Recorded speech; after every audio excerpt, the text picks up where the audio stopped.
Welcome to 100 TV news. పసివాడి ప్రాణం నిలబెట్టారు మంత్రి నారా లోకేష్. ఎంఆర్ఎఫ్ ద్వారా లివర్ ట్రాన్స్ప్లాంటేషన్ 15 లక్షల రూపాయల ఆర్థిక సాయం అందజేశారు.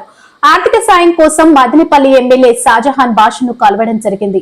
దీంతో వైద్య ఖర్చులకు గాను 10 లక్షల రూపాయల వరకు ఎల్ఓసి మంజూరు చేయడం జరిగింది. అయితే లివర్ ట్రాన్స్ప్లాంటేషన్ కు అధిక మొత్తం అవసరం కావడంతో చిన్నారి తల్లిదండ్రులు మంత్రి లోకేష్ ను కలిసి విన్నవించారు. ఈ నేపథ్యంలో మంత్రి లోకేష్ కు కృతజ్ఞతలు తెలిపారు చిన్నారి తల్లిదండ్రులు.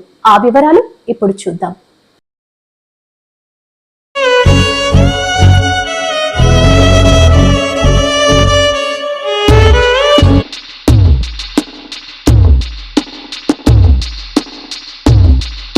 ఈ అమ్మాయి హస్బెండ్ జగదీష్ అని చెప్పి పౌల్ట్రీ ఫామ్ లో వర్క్ చేస్తారు. వీళ్ళది పలంనేరు, చిత్తూరు డిస్ట్రిక్ట్. మా ఇంటి పక్కనే ఉంటారు.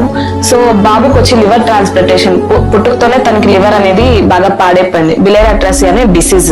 సో ఈ డిసీజ్ వల్ల బాబుకి లివర్ ట్రాన్స్ప్లాంటేషన్ అనేది చేయాలని చెప్పారు డాక్టర్స్. బట్ వీళ్ళ ఆర్థిక పరిస్థితిని బట్టి వాళ్ళ లివర్ ట్రాన్స్ప్లాంటేషన్ కి 20 లక్షల వరకు ఎస్టిమేషన్ ఇచ్చారు హాస్పిటల్ వాళ్ళు.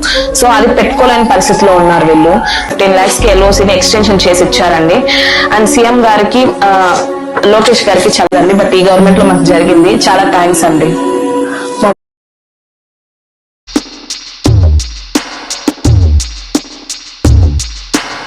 ప్రాణాలు కాపాడారు సార్.